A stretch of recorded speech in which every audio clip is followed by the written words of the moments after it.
नमस्कार, मैं Suryabhushan Dubey Rameswaram institute of technology and management के इलेक्ट्रिकल इंजीनियरिंग डिपार्टमेंट में फैकल्टी हूँ। आज हम लोग सिंक्रोनस मशीन के बारे में स्टडी करेंगे। आज मेरा पहला लेक्चर है सिंक्रोनस मशीन का।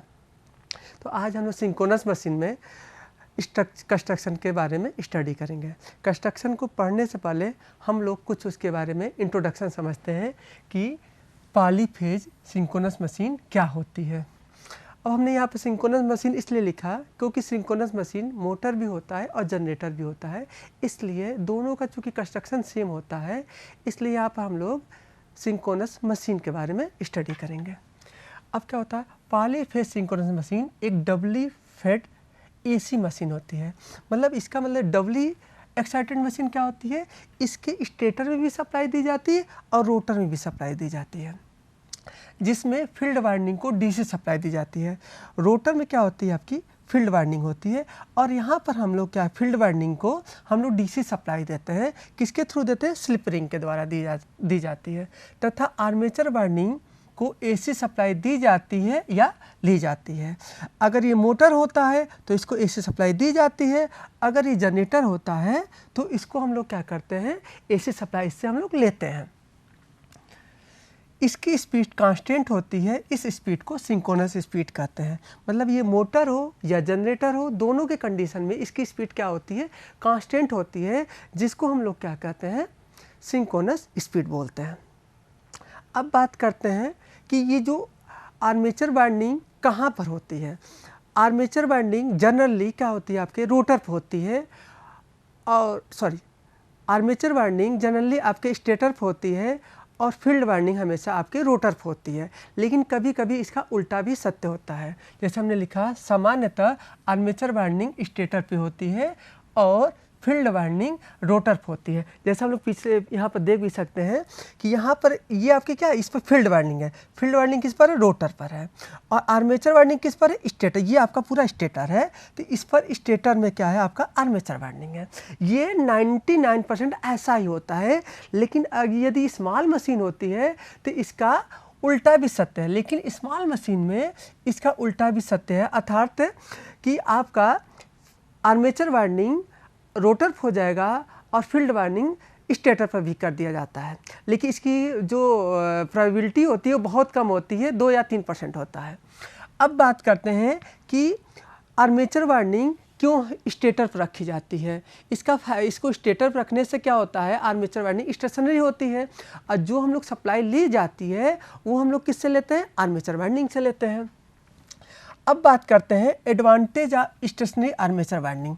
मतलब आर्मेचर वाइंडिंग को स्टेटर पर रखने से क्या फ़ायदा मिलता है या उसको स्टेशनरी रखने से क्या बेनिफिट मिलता है, इस पर हम लोग बात करते हैं। पहला क्या है, स्टेशनरी हाई वोल्टेज का इंसुलेशन ईजियर होता है। अगर आप आर्मेचर वाइंडिंग की जो नंबर ऑफ टर्न्स क्या होता है वो बहुत ज़्यादा होते हैं। अब वहाँ पर क्या करते हैं, यदि आप उस पर क्या करेंगे, अगर आर्मेचर वाइंडिंग को रोटर पर रखेंगे तो उससे सप्लाई लेने में क्या करेंगे, आप स्लिप रिंग का यूज़ करना पड़ेगा।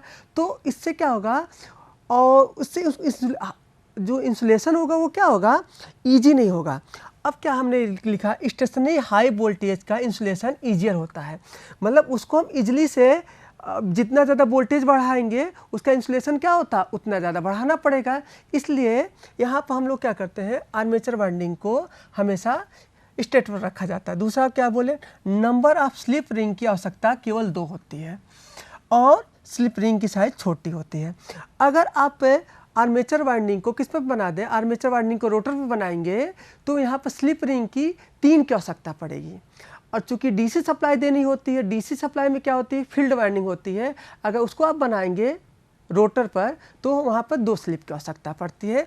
इसीलिए क्या होता है, हमेशा हम लोग अगर आर्मेचर वाइंडिंग को रोटर पर कर दिया जाए तो उसमें नंबर ऑफ स्लिप रिंग की आवश्यकता क्या हो जाएगी, बढ़ जाएगा, अर्थात 3 हो जाएंगे।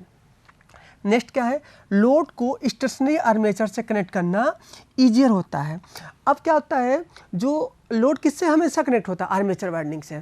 अब उसमें क्या होगा, अगर हाई करंट फ्लो होगा तो आप स्लिप रिंग से सप्लाई लेना क्या हो जाएगा, कठिन हो जाएगा। लेकिन जब उसको आर्मेचर पर बनाएंगे तो उससे क्या होगा, सप्लाई लेना क्या हो जाए, ईजियर होता है। तो ये मेथड तीसरा हो गया। नेक्स्ट क्या है, फील्ड वाइंडिंग हाई स्पीड पर घुमाना आर्मेचर वाइंडिंग की तुलना में आसान होती है। फील्ड वाइंडिंग में जो नंबर ऑफ टर्न्स क्या होते हैं, बहुत कम होते हैं, और आर्मेचर वाइंडिंग में नंबर ऑफ टर्न्स ज़्यादा होते हैं, अर्थात उसका वेट क्या होता है, आर्मेचर वाइंडिंग का वेट ज़्यादा होता है और फील्ड वाइंडिंग का वेट कम होता है। अतः हल्की चीज़ को घुमाना क्या होता है, आसान होता है, और हैवी चीज़ को घुमाना क्या होता है, कठिन होता है। इसलिए हम लोग फील्ड वाइंडिंग को रोटर रखते हैं, जिससे उसको घुमाना क्या हो जाएगा, आसान हो जाएगा। इसके अलावा एडवांटेज क्या होता है, इसके अलावा क्या होगा, अगर आप फील्ड वाइंडिंग को रोटर पर रखेंगे तो मशीन की साइज़ भी क्या हो जाएगी, छोटी हो जाएगी। इसके अलावा टार्क वेट रेशियो भी देखेंगे, वो भी क्या हो जाएगा, आपका अच्छा हो जाएगा। मतलब मुझे कम टार्क में हमें उसको क्या घुमा सकते हैं। तो ये सारे एडवांटेज है, जिसकी वजह से हमेशा ना बोल के हम लोग यूज करें, जनरली आर्मेचर वाइंडिंग को स्टेटर पर रखा जाता है और फील्ड वाइंडिंग को रोटर पर रखा जाता है।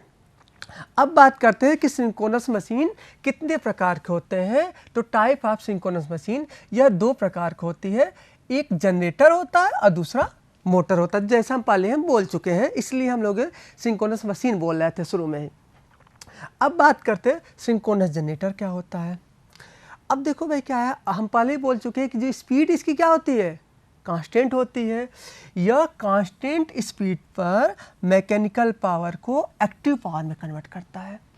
ये सारी जितने भी जनरेटर होते हैं वो मैकेनिकल पावर को इलेक्ट्रिकल पावर में कन्वर्ट करता है। लेकिन इसका एक और एडवांटेज है, यह एक्साइटिंग फील्ड की वजह से रिएक्टिव पावर भी उत्पन्न करती है। मतलब जो इसको फील्ड वाइंडिंग को सप्लाई दी जाती है, उससे जो एक्साइटिंग फील्ड पैदा होते हैं, उससे हम रिएक्टिव पावर भी क्या कर सकते हैं, जनरेट कर सकते हैं। तो ये इसका सबसे बड़ा एडवांटेज होता है। और जैसे डीसी जनरेटर होता है उसमें केवल एक्टिव पावर जनरेट होगा, लेकिन सिंक्रोनस मशीन में एक्टिव पावर और रिएक्टिव पावर दोनों कन्वर्ट होता है। इससे हम लोग क्या करते हैं, सिंक्रोनस जनरेटर को अल्टरनेटर भी कहते हैं। अतः सिंक्रोनस जनरेटर एक्टिव और रिएक्टिव दोनों पावर जनरेट करती है। ये सबसे बड़ा एडवांटेज है। इसलिए जितने भी जनरेटर हैं यूज किए जाते हैं वो कौन से होते हैं, सिंक्रोनस जनरेटर होते हैं, या अल्टरनेटर भी बोल सकते हैं। अब बात करते हैं कि सिंक्रोनस जनरेटर कितने प्रकार के होते हैं। तो सिंक्रोनस जनरेटर दो प्रकार के होते हैं, टर्बो जनरेटर और हाइड्रो जनरेटर। टर्बो मीन्स क्या होता है, जो स्टीम से चलाया जाता है उसको टर्बो जनरेटर बोलते हैं, और जो पानी से चलाया जाता है उसको हाइड्रो जनरेटर बोलते हैं। लेकिन आप ऐसा नहीं है, इसमें भी क्या, तो जो आप रोटर यूज करेंगे, जो इसके अंदर रोटर यूज करेंगे, वो भी क्या होता है, फिक्स होता है कि दो तरह के रोटर होते हैं। अभी हम लोग आगे पढ़ेंगे, एक सेलिएंट होता है, एक सिलेंड्रिकल होता है। तो यहाँ पर आप देख रहे होंगे टर्बो जनरेटर, जिस जनरेटर में सिलेंड्रिकल रोटर, मतलब जिस जनरेटर आप सिलेंड्रिकल रोटर यूज करेंगे उसको आप क्या बोलते हैं, टर्बो जनरेटर। क्योंकि सिलेंड्रिकल रोटर की स्पीड क्या होती है, हाई होती है, क्योंकि उसको किससे चलाया जाता है, उसको स्टीम से चलाया जाता है। जब स्टीम से चलाएंगे तो उसकी स्पीड हाई होती है, और जब स्पीड हाई होंगे तो यहाँ से आप क्या सकते हैं, यहाँ से n = क्या ले सकते हैं, यहाँ से P = आप क्या सकते हैं, 120 F/P। तो 120 ये n हो जाएगा, 120 F/n हो जाएगा। अतः स्पीड जब हाई रखेंगे तो पोल की संख्या क्या होगी, वो कम होगी। तो यही हमने लिखा है। अब क्या हुआ, इस रोटर का लेंथ लॉन्ग होता है, मतलब ये जो रोटर होगा वो उसकी लंबाई क्या होगी, लंबी होगी, और इसका डायमीटर भी क्या होगा, पतला होगा, जिससे जनरेटर की स्पीड हाई होती है। टर्बो जनरेटर में पोल की संख्या कम होती है। अब ये आपने देखा है, जैसे जैसे स्पीड बढ़ाएंगे पोल की संख्या भी क्या होती जाएगी, कम होती जाती है। अतः सिलेंड्रिकल रोटर जिस जनरेटर में यूज करेंगे उसको टर्बो जनरेटर कहते हैं, जिसका कोएक्सियल लेंथ लंबा होता है और डायमीटर छोटा होता है। अब बात करते हैं hydro generator. Hydro generator turbo generator का जस्ट अपोजिट होता है। ये जो जनरेटर होते हैं इसमें जो रोटर यूज करेंगे वो सेलिएंट टाइप का रोटर यूज करेंगे। सेलिएंट टाइप में क्या होता है, इसका ऐसा कंस्ट्रक्शन होता है कि इसकी स्पीड क्या होती है, कम होती है, और जब इसकी स्पीड कम होगी तो उसमें पोल की संख्या क्या होगी, ज़्यादा होगी। वही बात किया गया है। और इसके अलावा क्या है, यहाँ पर जो इसका कोएक्सियल लेंथ क्या होगा, वो छोटी होगी, और डायमीटर जो होगा वो क्या होगा, आपका बड़ा होगा, और इसमें पोल की संख्या भी क्या होगी, ज़्यादा होगी। वो जस्ट अपोजिट उसका है। अब हम बात करते हैं सिंक्रोनस मोटर की बात करते हैं। यह कांस्टेंट स्पीड पर इलेक्ट्रिकल पावर को मैकेनिकल पावर में कन्वर्ट करता है, जिसको सिंक्रोनस मोटर कहते हैं, जैसा हम लोग जानते हैं। बट इसमें स्पीड क्या होगी, वो कांस्टेंट होगी। अब बात करते हैं कंस्ट्रक्शन, हम लोग टॉपिक पर आते हैं, construction of synchronous machine. Synchronous motor हो या सिंक्रोनस जनरेटर हो, दोनों का जो कंस्ट्रक्शन होता है वो क्या होता है, सेम होता है। तो एक होता है स्टेटर पार्ट, जो इसको हम क्या बोलते हैं, स्टेटर पार्ट बोलते हैं। दूसरा होता है रोटर पार्ट, ये आपका जो है आपका रोटर पार्ट है। स्लिप रिंग, इस फील्ड को सप्लाई देने के लिए एक स्लिप ये है और दूसरी स्लिप ये है, और ये क्या आपका ब्रश है। इसके अलावा डैम्पर वाइंडिंग, यहाँ पर क्या होता है, इसके पोल फेस में क्या होता है, इस तरह से स्लॉट होते हैं, जिसको हम लोग क्या बोलते हैं, डैम्पर वाइंडिंग बोलते हैं। अब हम बात करते हैं स्टेटर की बात करते हैं। तो स्टेटर क्या होता है, इस पर बात करते हैं। यह मशीन का स्टेशनरी पार्ट होता है। ये स्टेशनरी पार्ट जैसे आप देख रहे हैं, ये ऊपरी वाला जो फ्रेम होता है, फ्रेम के अंदर क्या होता है, एक स्लॉट कटे होते हैं, जिसको क्या बोलते हैं, स्टेटर बोलते हैं। यह मशीन का स्टेशनरी पार्ट होता है, जो लेमिनेटेड स्टील का बना जाता है। ये क्या होता है, लेमिनेटेड स्टील का बना जाता है, क्योंकि इसमें एसी करंट फ्लो होती है, और एडी करंट को कम करने के लिए इसको लेमिनेटेड बनाया जाता है, जिसके इनर पेरिफेरी में स्लॉट कट होता है। आपने देखा है इसके अंदर क्या हम लोग स्लॉट, ये जो क्या है, ये स्लॉट है, ये आपका स्लॉट कटी होती है। इस स्लॉट में 3 फेज डिस्ट्रीब्यूटेड वाइंडिंग होती है, मतलब इसमें जो वाइंडिंग होगी वो डिस्ट्रीब्यूटेड वाइंडिंग होती है। डिस्ट्रीब्यूटेड वाइंडिंग हमने बता दिया था पहले ही, हर एक फेज में, जैसे 3 फेज है तो हर फेज में नंबर ऑफ स्लॉट की संख्या क्या होगी, बराबर होगी, समझ।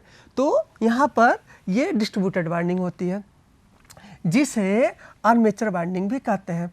अब क्या होता है डिस्ट्रीब्यूटेड वाइंडिंग में, क्या होती है, हम लोग इसके आगे पिछले पढ़ भी चुके हैं डिस्ट्रीब्यूटेड वाइंडिंग, लेकिन आगे हम लोग भी पढ़ लेंगे।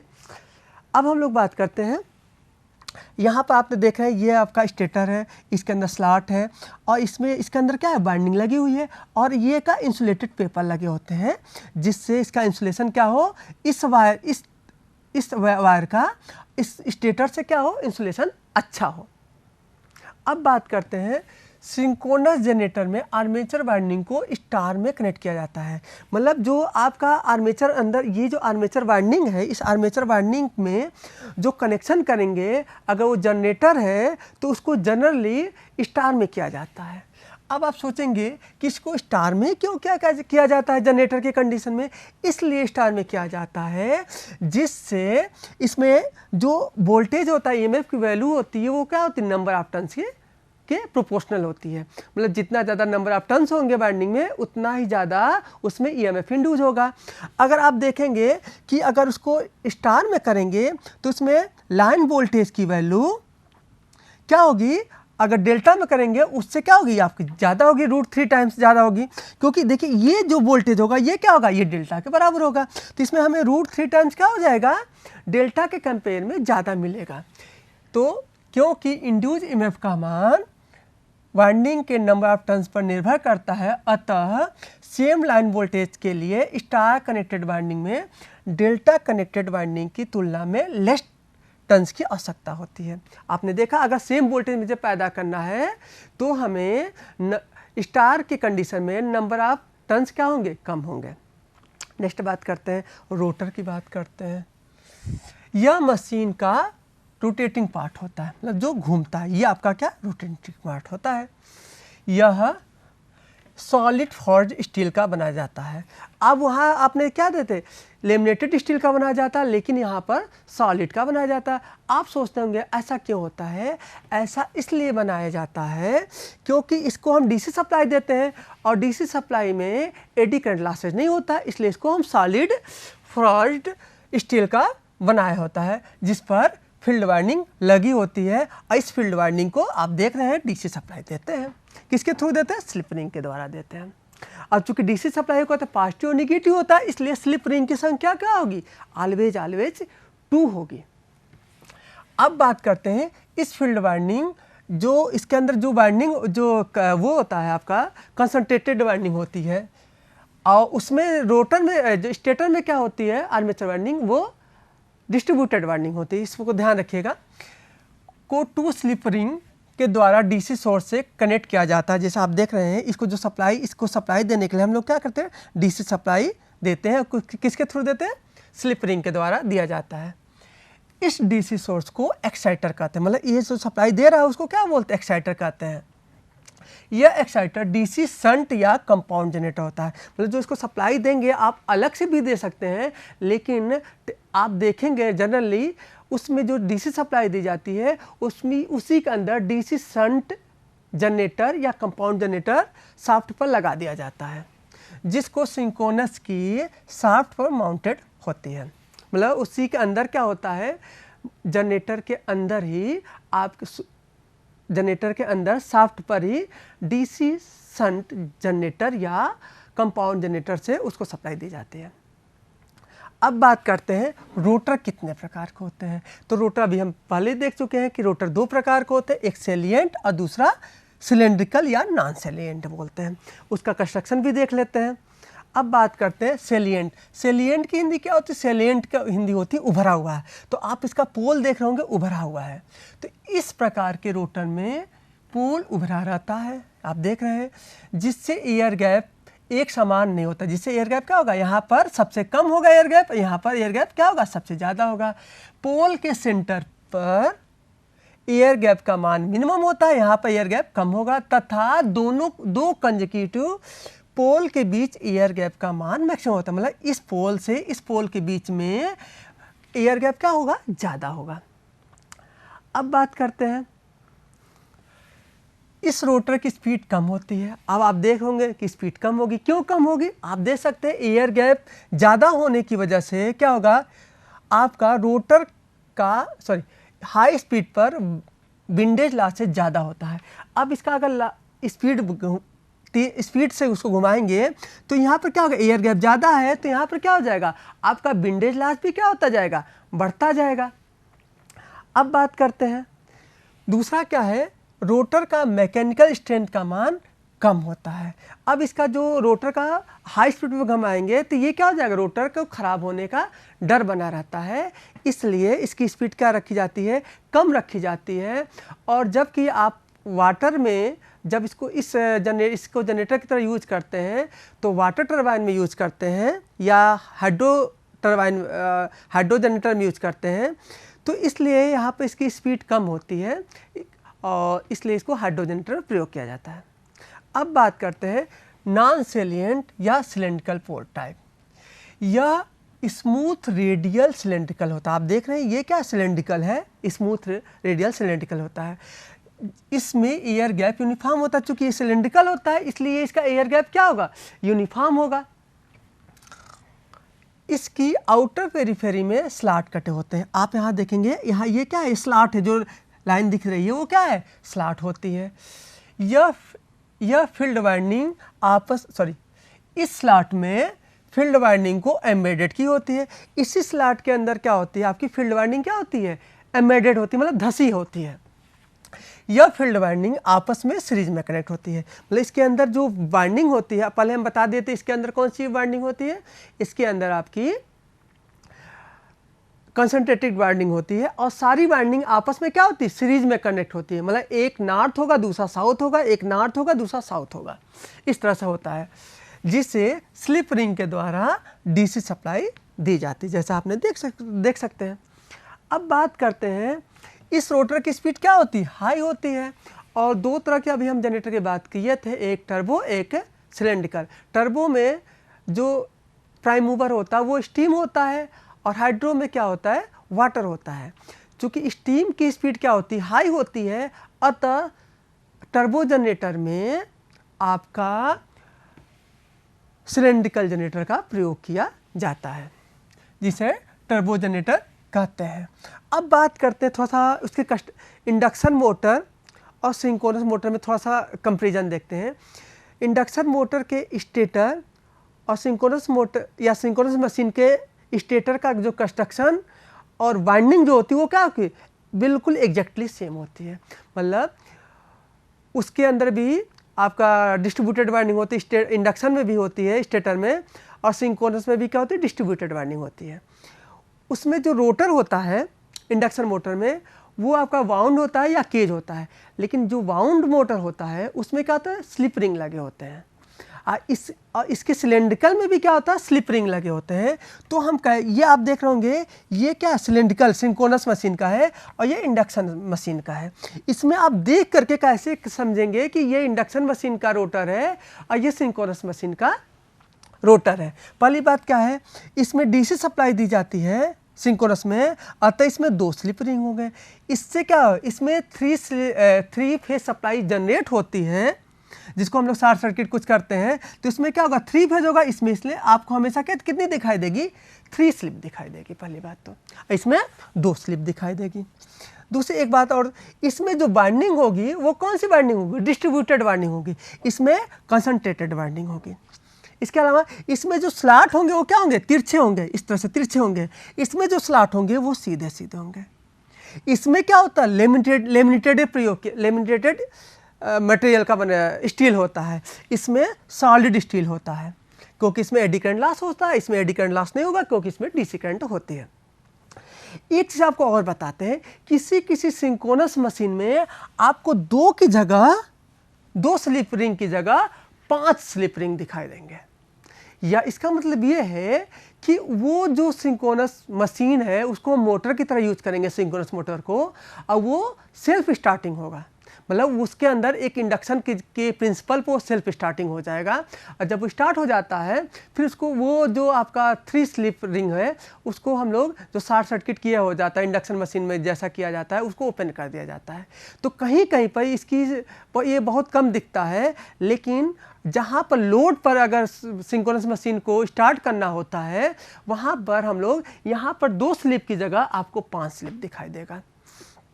ये कभी का MCQ में पूछा जाता है, लेकिन जनरली इसका बहुत कम यूज है। अब बात करते हैं डैम्पर वाइंडिंग की बात करते हैं। अब बात करते हैं भाई डैम्पर वाइंडिंग क्या होती है। तो डैम्पर वाइंडिंग आपका यह लो रेजिस्टेंस का कॉपर बार होता है।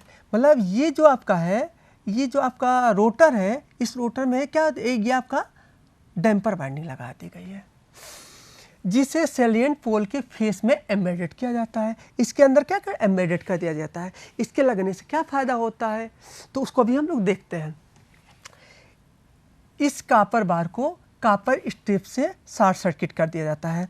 जैसा आपने देखा होगा इंडक्शन मशीन के केज रोटर में क्या किया जाता है, स्लॉट होते, कॉपर बार होते हैं, उसको हम लोग क्या करते हैं, कॉपर रिंग के थ्रू उसको हम लोग शॉर्ट सर्किटेड कर देते हैं। वैसे ही यहाँ पर हम लोग कर देते हैं। इसका फ़ायदा क्या होता है, इस वाइंडिंग को हम लोग क्या करते हैं, डैम्पर वाइंडिंग, और इस वाइंडिंग को एमार्टीजर वाइंडिंग भी कहते हैं। एमार्टीजर वाइंडिंग इसका दूसरा नाम है। कभी कभी ये MCQ में पूछ लिया जाता है एमार्टीजर वाइंडिंग किसको कहते हैं, तो डैम्पर वाइंडिंग को ही एमार्टीजर वाइंडिंग कहते हैं। अब बात करते हैं डैम्पर वाइंडिंग के 2 कार्य होता है। पहला कार्य क्या होता है, जनरेटर में ऑसिलेशन को कम करता है।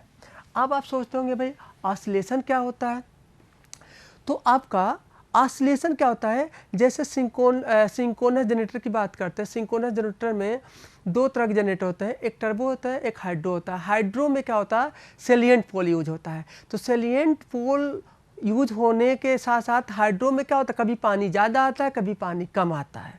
तो क्या होता है, उसकी स्पीड कभी कम होती है, कभी ज़्यादा होती है। स्पीड कम ज़्यादा होने की फिनोमेना से क्या होता है, उसके अंदर हंटिंग आ जाती, ऑसिलेशन आने रोटर में होने लगता है, जिसको हम लोग क्या बोलते हैं, हंटिंग कहते हैं। इस हंटिंग को दूर करने के लिए हम लोग क्या करते हैं, डैम्पर वाइंडिंग का प्रयोग करते हैं। एक तो ये हो गया।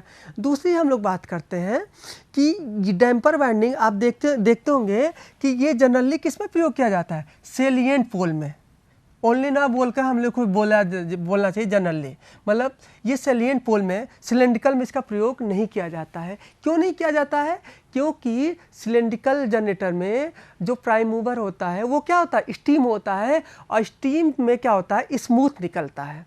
तो स्मूथ निकलने की वजह से स्मूथ की वजह से उसमें ऑसिलेशन नहीं, रोटर में ऑसिलेशन नहीं होता है, इसलिए आपका डैम्पर वाइंडिंग जनरेटर के केस में केवल सेलिएंट पोल जनरेटर में प्रयोग किया जाता है। सेलिएंट पोल बोले तो आपका हाइड्रो जनरेटर में प्रयोग किया जाता है।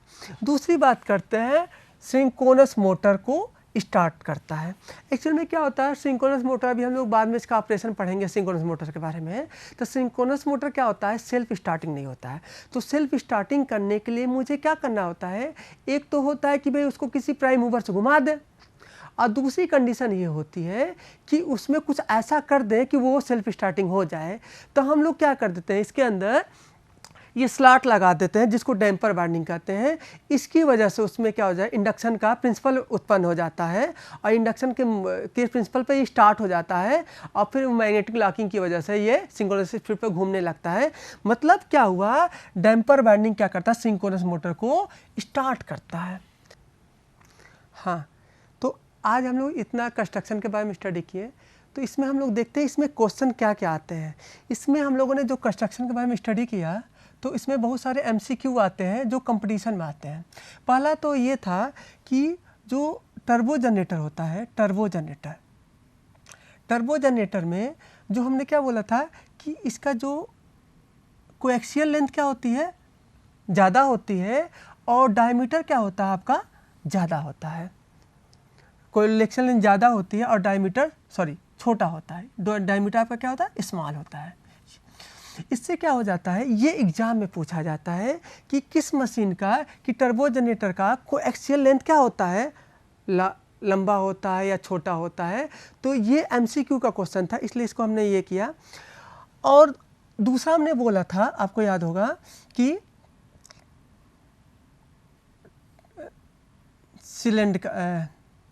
सेलिएंट बोले तो हाइड्रो जनरेटर की बात करते हैं।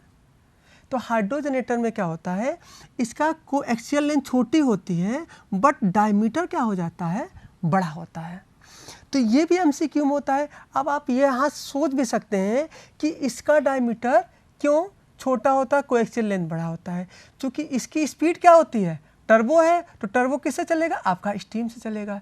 स्टीम से चलने की वजह से इसकी स्पीड क्या होगी, हाई होगी, और स्पीड जब हाई होगी तो F = P/120 से अगर हम बात करें तो यहाँ से क्या हो जाएगा, N = क्या हो जाएगा, 120 F/P।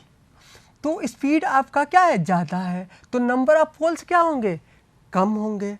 तो नंबर ऑफ पोल्स कम होने के लिए हमें छोटे ही डायमीटर में काम चल जाता है। अब बात करते हैं कि सेलिएंट में, तो सेलिएंट को हम किससे चलाते हैं, हम लोग सेलिएंट को हाइड्रो से चलाते हैं, पानी से, वाटर से चलाते हैं। तो वाटर की जो स्पीड होती है वो क्या होती है, वो कम होती है। तो जब वाटर की स्पीड कम होती है तो यहाँ से फिर से हम लोग देखें N = 120 F/P। यहाँ पे स्पीड क्या है, कम है, तो पोल्स क्या होंगे, ज़्यादा होंगे। तो पोल्स को ज़्यादा करने के लिए हमें इस पर क्या करना पड़ेगा, पोल को ज़्यादा करने के लिए इसमें पोल की संख्या क्या करनी पड़ेगी, ज़्यादा करनी पड़ेगी। इसलिए पोल की संख्या ज़्यादा करने के लिए इसका डायमीटर भी क्या करना पड़ेगा, ज़्यादा करना पड़ेगा। इसीलिए आप देखते होंगे कि जो ये आपका होता है हाइड्रो में जो नंबर ऑफ पोल्स होते हैं उसकी संख्या हमेशा कितनी होती है, 6 होगी, 8 होगी, 10 होगी। और बात करते टर्बो में इसकी पोल की संख्या क्या होगी, 2 होगी या 4 होगी। मतलब 2 से कम तो हो नहीं सकती है। मतलब स्पीड क्या होगी, या तो 3000 RPM होगा अगर बात करते 50 हर्ट्ज की बात करते हैं, या 1500 RPM होगा। तो इस स्पीड पर आपका क्या करता है, सिलेंड्रिकल जनरेटर या टर्बो जनरेटर चलता है। और इससे नीचे और इससे कम स्पीड पर आपका क्या चलता है, आपका सेलिएंट चलता है। अब बात करते हैं कि कंस्ट्रक्शन में बात करते हैं।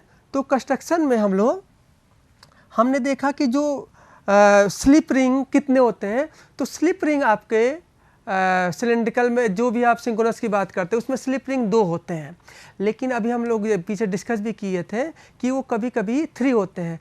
3 होने से क्या होता है कि चूँकि synchronous generator synchronous motor self starting नहीं होता है, तो सेल्फ स्टार्टिंग करने के लिए उसके कई मेथड होते हैं। एक मेथड होता है डैम्पर बार, जैसा हम पीछे पढ़े थे, डैम्पर बार यूज़ करके।